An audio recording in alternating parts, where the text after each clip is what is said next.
Hi, I'm Abby Ferguson, and I'm interviewing McBryde Sims on the Korean War for Mr. Burrell's today's class. Okay. When was the first time you heard about the Korean War? I heard about it in 1950 when it started. Okay. How old were you when you heard about the Korean War? In 1950, I was 21. What were your feelings when you found out you had to serve in the Korean War? Anxiety. I questioned about being safe and what I was going to be doing in the war. Okay. What branch of service were you in? The infantry, the army. Why did you choose that branch of service? That was the only reserve officers training corps that they had at Davidson College, where I went to college, was infantry, ROTC. And I wanted to get a commission to become an officer, and that's the reason I ended up in the infantry. Okay. When you entered that service, did you think that job would be easy or hard? Hard. Very hard. Okay. Where were you stationed in the Korean War? Well, I started out being stationed for training, for officers training at Fort Benning, Georgia.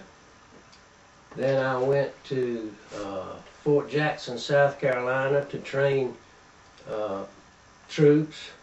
Then I went to Fort Riley, Kansas to the Army Intelligence School. And then I flew to Korea. Okay, what was it like? Well, it was an anxious time for me and all the other young people who were going because they didn't know where they would end up when they got to Korea. Did you actually fight during the war, or do you do some other job, and what was it like? I did fight during the war, and I did some other jobs during the war. A second lieutenant in the infantry was a very dangerous position because a lot of us didn't know exactly what we were doing, and we were not trained to be good officers and leaders in some cases. In my case, I had good training at Fort Benning and at Davidson College, so I wasn't particularly worried about my training. I was worried more about where I was going to be and how much danger I would be facing. It turned out that I was very blessed in my assignment because I'd been to the intelligence school. I ended up as an assistant intelligence officer in the 7th Infantry Division in Korea. Okay. Did you make any friends, and do you still keep in touch with them? I have one or two that I still keep in touch with, but one of the blessings that I had was that we had seven of my classmates graduated from college at the same time and had the same path to Korea, and we ended up at the intelligence school, and 7 of us went to Korea, and each one of us got an intelligence job the whole way across the peninsula of Korea. In other words, I knew those guys and could communicate with them and tell them what was going on in my sector, and they could tell me what was going on in their sector. And so it was a very blessed sort of a thing, and some of those folks I keep in touch with now. That's good. Okay. Were you able to communicate with your family back home? Only by mail. We didn't have other communication forms that we could use, but we did get a chance occasionally to write a letter, and of course we received letters from home. Okay. What was your family's reaction when they heard about that you were in the war? My mama was scared. My girlfriend, Miss Sims, I guess she was scared. I don't know whether she was or not, but see, we had been going together during college, and she was pretty resigned to the fact that I was going to be in a dangerous situation in Korea. Okay. What did the war areas look like after the war was over? You mean the ground and all? Well, Korea was not a very pretty country anyway.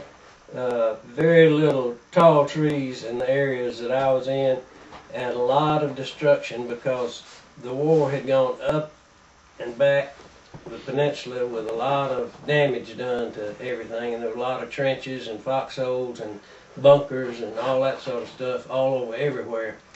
And the results of bombing and artillery shelling and stuff like that, it was not a very pretty sight. Okay.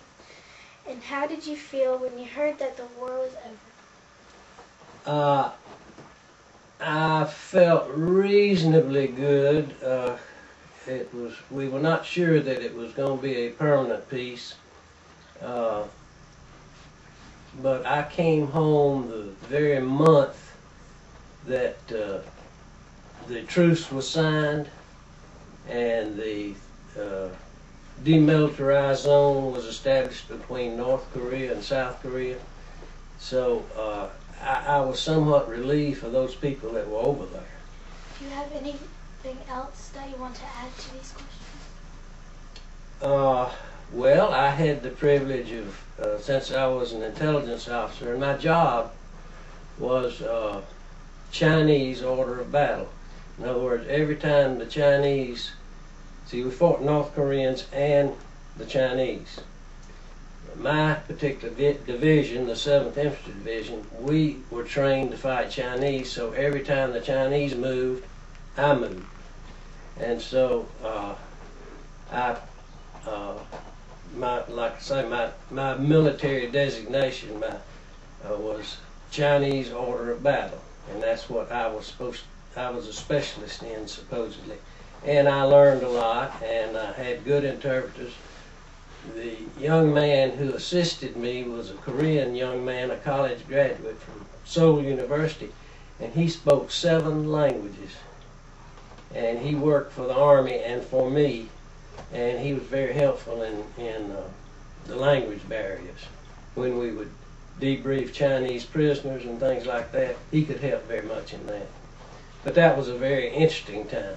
The most interesting time I had, and I think I told Aaron the same thing, was we had this daylight operation to where we let the infantry commander on the ground direct airstrikes against the enemy, and so all the press came into the outposts, and some high-ranking generals came in, and they wanted to see this first daylight operation against the Chinese.